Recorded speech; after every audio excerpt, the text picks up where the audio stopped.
Hello and welcome to a special edition of Dave loses all his footage and has to wing it.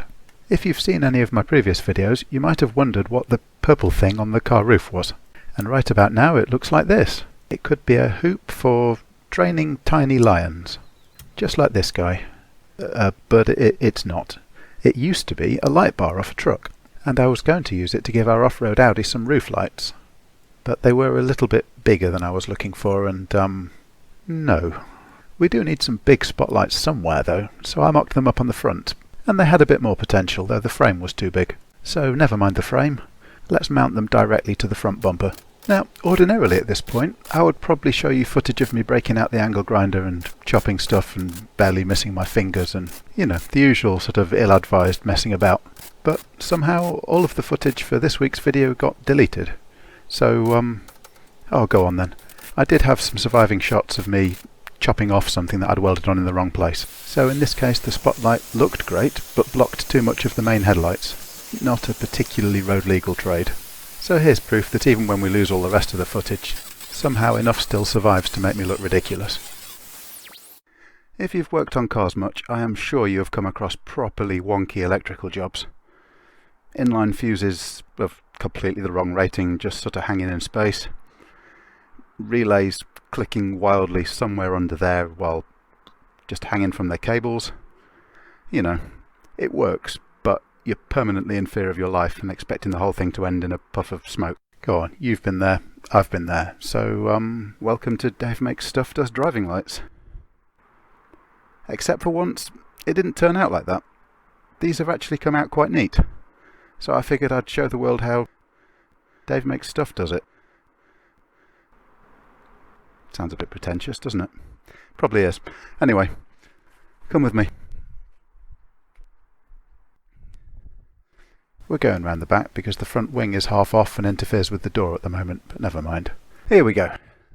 So, these are driving lights, which means they need to switch off when you dip your lights. So, if that blue light there is not on, the driving lights shouldn't be on. So the power feed for the relay for these lights is taken from off the back of the fuse box. You're going to have to take my word for it that the wiring's not all spidery and awful. I can't show you because I'm not demolishing this for the fun of it. Somewhere in that gloom is a fuse box. Main headlamp fuse. I've tapped a line off. So when the main headlamps are on, when your main beams are lit, there is power to this switch hanging in the darkness. And I actually really like that it's unobtrusive back there, because it's out the way, you can't bash it with your knees.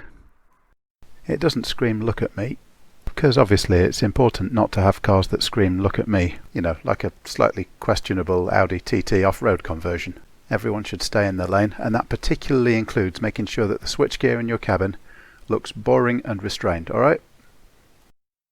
Anyway, my channel, my rules. So, from there, power line heads out. Well, I head out. It doesn't head out. It heads somewhere under here.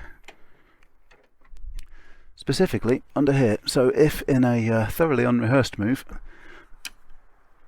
I take off the strangely unprotesting and in fact not bolted on windscreen wipers,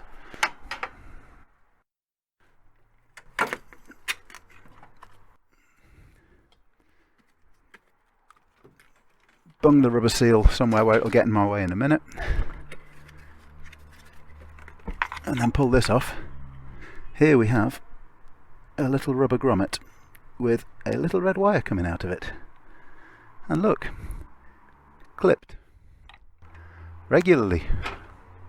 I know, I can't believe it either. Makes its way across.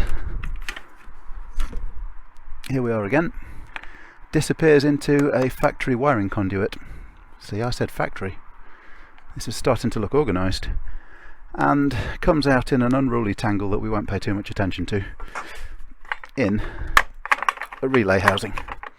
Let's get out of the way.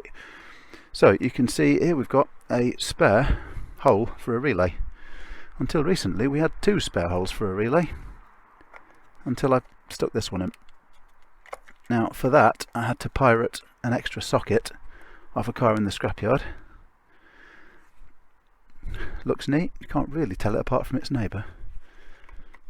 40 amp relay, likewise scrapyard.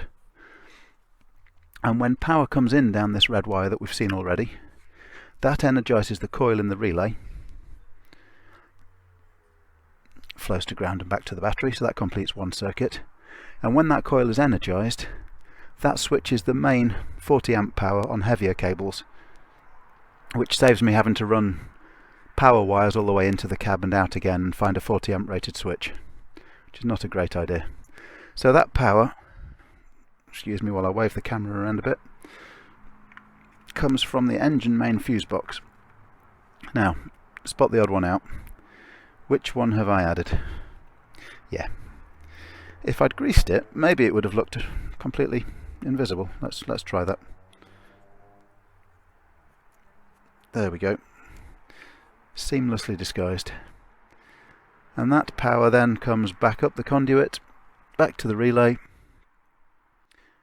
gets switched in the relay, and heads off somewhere round to the front, down to a distantly seen plug there.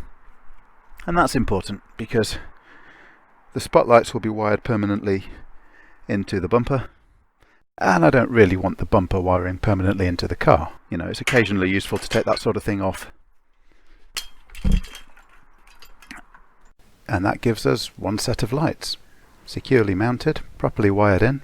You can't even switch them on unless the main beams are on, which means they're safe and road legal. What more could you possibly want to see? Yeah, I get it. You want me to show them lit up, don't you?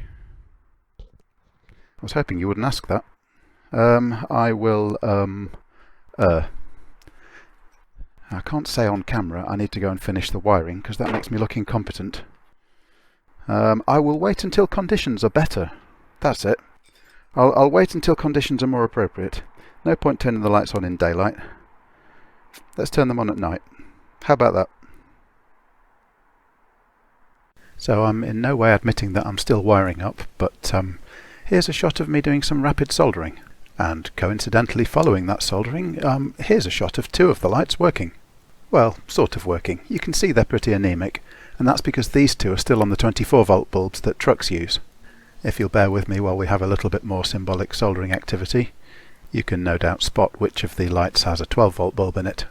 So we need to get a few more of those.